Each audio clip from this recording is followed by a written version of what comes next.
acknowledging reality is not an accepting. So when a lot of times, even outside of politics, when I simply say, hey, this is what is evidently true. This is reality. This is what the facts, this is what the evidence supports. Like being a radical, being a revolutionary. Now, they have a very fondness for guns. And I say, well, guns are not a threat to tyranny. Now, I know they say, well, we need guns to fight government tyranny. But the history, the numbers do not support that guns are a bulwark or an obstruction to tyranny. In fact, they might help advance tyranny. Guns do not keep you safe. Guns do not keep you safe in your home.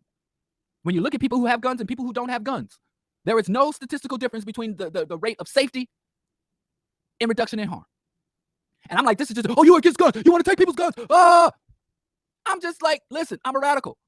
If you have evidence to support your position, listen, I'm the easiest person. I'm the easiest person in the world to convince of anything. Give me evidence. I am an atheist. But let me tell you, if you want me on the floor in your mosque, bumping my head on the floor, if you want me face down, ass up in the mosque, facing the east, if you want me in the tabernacle doing the chicken dance, screaming hallelujah and eating swine, if you want me in the goddamn, what do they call that thing? Where do Jewish people go to worship? Synagogue. If you want me in the goddamn synagogue trembling like I got the shakes, like I got a runaway fever, if you want me in the synagogue rocking and moaning and humming, you can get me there. All I require is a modicum of evidence. And I won't even tell you what that evidence looks like. You provide me your evidence. And if you got evidence, I'm going to be fanatically on your side. The only reason I'm an atheist is because the other side lacks evidence. They're making claims, unsubstantiated, unsupportable, non-falsifiable claims. I can't get with that. And for the things that can't be proven, that cannot be demonstrated, fine. I know some things you just can't provide evidence for. You can speculate. You can reason. Give me a reasoned, sound, grounded argument, and I'll come to your side. Do that. I already addressed the Larry Elder on the Breakfast Club. He's a coon, and we shouldn't listen to a goddamn thing he has to say. But I digress. All right, so everybody should be radical, and this is going into U.S. politics. When we come to U.S. politics, we realize that America does not honor the content of its creed. That we see on a daily basis, the U.S. politicians violating the U.S. Constitution, U.S. politicians going beyond their mandates, right? We see an erosion of the division of power. We see an erosion of checks and balances, right? We see that. But we, as radicals, Diallo doesn't respect us. Fuck Larry Elder. Fucking coon. Listen, being old does not make you an elder. People in the comments talking about Larry Elder on the Breakfast Club because other stupid people, uninformed black people, think we're impressed by some bullshit he said to Charlemagne the God. And it's literally, see, y'all gonna get me off my square. I'm gonna stay on my square. I'm gonna ignore the comments and let's get through this, right? Because every election cycle, I guess I can't be tired of it. Every election cycle, every single election cycle, we have to go through the same shit, right? So black people, we have to be radical because surface, superficiality, being moderates, being conservative is harmful to us. We are in a very precarious position within this nation. Our vulnerabilities abound, and the U.S. government and its citizens, its majority citizens, have demonstrating the willingness and capacity to impose unyielding injustice up to and including genocide against black populations in the United States and abroad. So, and I know some of y'all think that we got to get guns. We got to move to Africa. The very first thing you have to do is become radical. If your decisions or your response to this reality that is supported by evidence, that is supported by precedent, that is supported by the historical record, if your response to this issue is not radical, then you're more likely to exacerbate or further entrench this issue than you are to solve it. The only way to truly adjust and reverse this reality is by comprehending it, comprehending the reality, right? Most black people in the United States fall into the umbrella of liberal, moderate. That's the largest umbrella. And forget about what they believe. When you look at what they're in favor of, what they support, what they embrace, the average black person in the United States, as far as their political leanings or their political ideology, they would classify as liberal or moderate. There is a small group, thank heavens they're small, and I hope they continue to shrink until they are oblivious of black conservatives. Black liberals and moderates, we have to engage with this population and work to radicalize this population. Black conservatives, black right-wingers are race traitors. A liberal can be a race traitor. A moderate can be a race traitor. Depends. There has to be some other conditions, some other positions and points of views. But by definition, by default, without any other factors considered, a black conservative is a race traitor.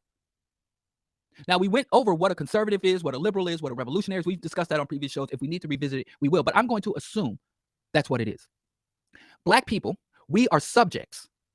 I know on paper, black people, black Americans, African Americans, black citizens of the United States.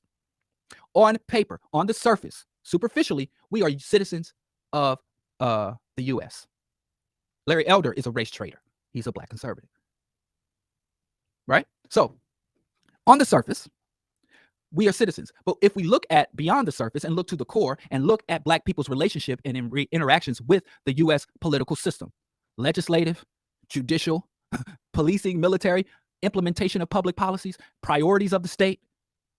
If we look at the government in its operations, we'll see that black people, even though we hold citizenship status, I have a social security number, I have a U.S. passport, I am a real American. Fight for the rights of every man. But if I go out here as a black man and try to function as a full-blooded and act like any other American, just like any other American, people say that. If I go out here and conduct myself as any other a white man, even though on paper we have the same rights and status in this country, I know that I am at greater threat of persecution, retribution, physical, psychological harm, whether I am engaging with the government or I am engaging in the private sector, whether I am working, whether I'm seeking a bank loan, whether I am seeking a promotion, whether I am seeking a redress, whether I want to go to the government and protest my grievance, all things that are constitutionally within my right. I know that I could face death, incarceration, or other non-direct sanctions that a white person would not. And it's not because I am black that they will do this. They do it because they're white, not because I'm black.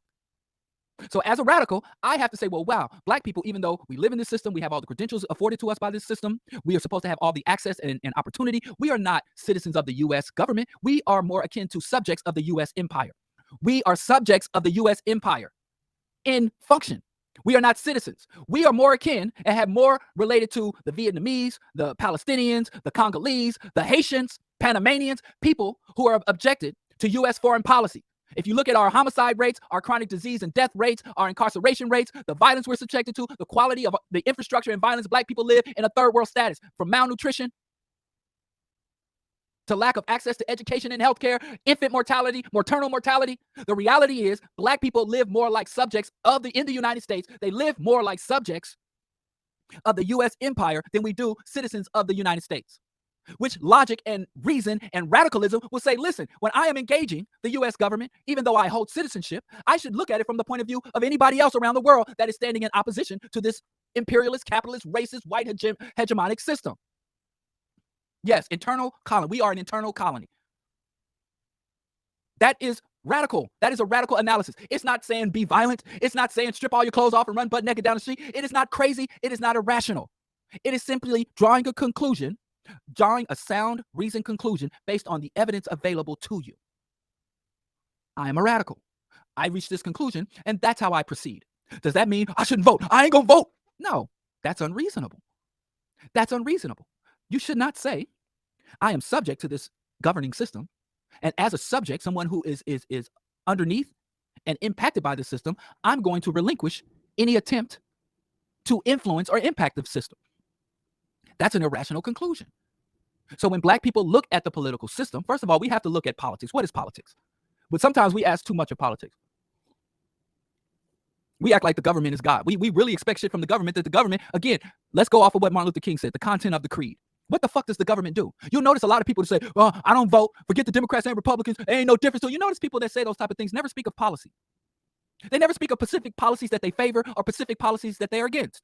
There are federal, state, local policies that I support. There are policies that I oppose. But in this vast, complex matrix that is the U.S. government and U.S. governance and U.S. political system, there's a lot of moving parts within this shit. There are a lot of what is called choke points. And as a radical, you can't really call yourself radical if you don't comprehend and engage in a sensible manner to seek the desired outcome, right? So we know the political system is about taxation and budgeting, and through taxation and budgeting, they set priorities and values. And not just societal values, but even moral values. They develop policies, they implement policies, they enforce policy. And policies, regulations is about governance, but it's also policing, law enforcement, maintaining order, setting limitations on individuals and on entities such as corporations or religious and not-for-profit. The law, mainly, what they say, possession is 9/10 of the law. One of the main purposes of the law, when you engage with the law, the biggest component of the law is about settling disputes, mainly around property, whether it's a home, whether it's a contract, whether it's children between two irate spouses. And then you have internal security and national defense, investigations, and intelligence gathering.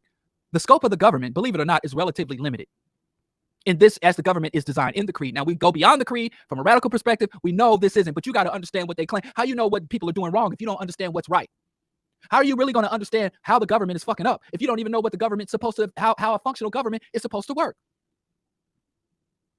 And when I took at Southeast Middle School, I think I was in the 7th grade, and I took civics class, and they were teaching us about the 3-tiered government, division of power, and just took basic civics. I was amazed. I really got into bureaucracy, governance, and statecraft to the point where I went on to my undergrad and master's degree. How to structure society. It just fascinates me to this day, right? And the U.S. government, i.e. the Iroquois Confederacy, because even white folks' greatest accomplishments, the U.S. Constitution and democracy in America, that's something they plagiarized and didn't give credit for. But I digress. We can't get into that. Right? And there are certain things that are outside of the realm of the government, that the government itself says, hey, we don't have a right to do these things. These arenas, we keep hands off, such as religion. We all know about freedom of religion. The government doesn't have a right to impose a religion on you or restrict your practices of religion. You know, they don't have a right to regulate, ban speech or expression. You have a right to talk. You have a right to express yourself. You have a right of affiliation. You can go join any group you can, and the government cannot sanction you. You can join the KKK. You can join the American Communist Party. You can join American Atheist. You can join NAMBLA, the North American. There's literally official PDF file organizations. North American Man Boy Love Association. You can go and sign up for membership, pay your dues, and get the newsletter. And even though NAMBLA advocates for something that is not only illegal, but is utterly despicable, you have every right to join in free affiliation with any group, religious or secular. Like that, remember that cult that killed themselves, that Hale Bopp comic cult? They're still out there. That organization still exists. The Branch Davidians, remember they shot 7 FBI agents in the Waco compound, and you could tomorrow go and join the Branch Davidians. And you're supposed to be free and easy. Like I could go to the mosque, join a Muslim organization, free association. The government cannot take control over your private property and your effects, your home, your automobile, your telephone. They can't go into your phone.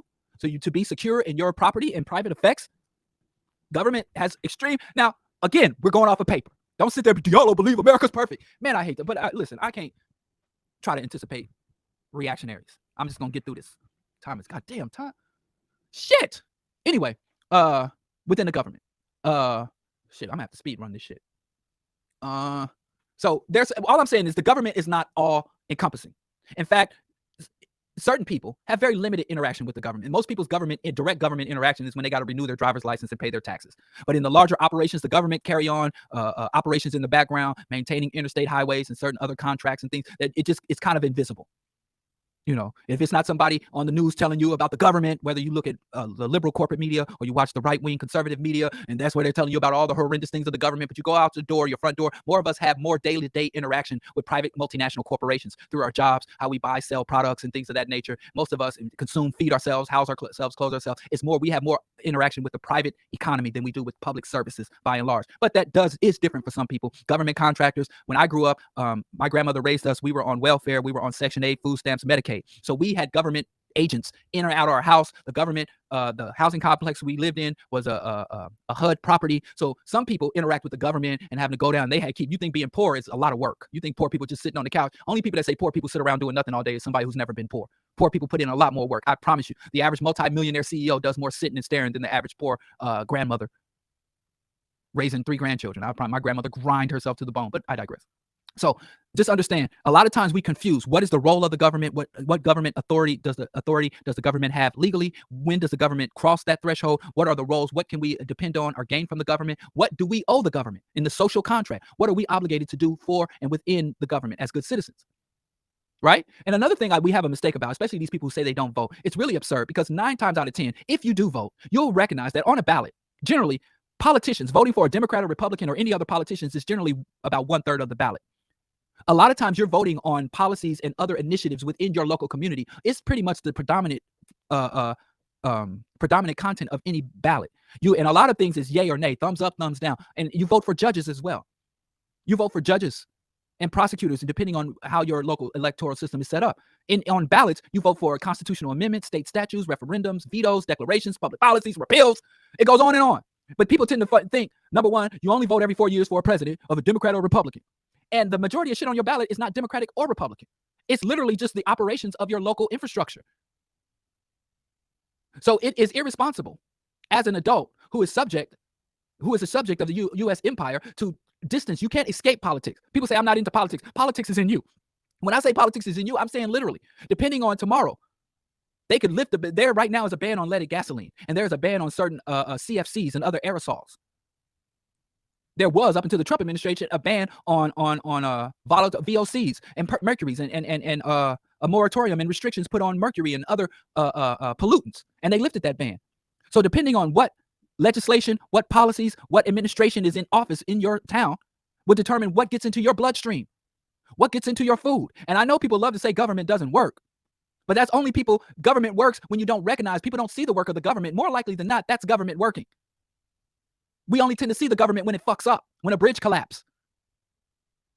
So as a person who seeks to subvert the government, overthrow the government, or improve the government and make it better, the best version, no matter what your relationship to the government is, everybody has a relationship to the government.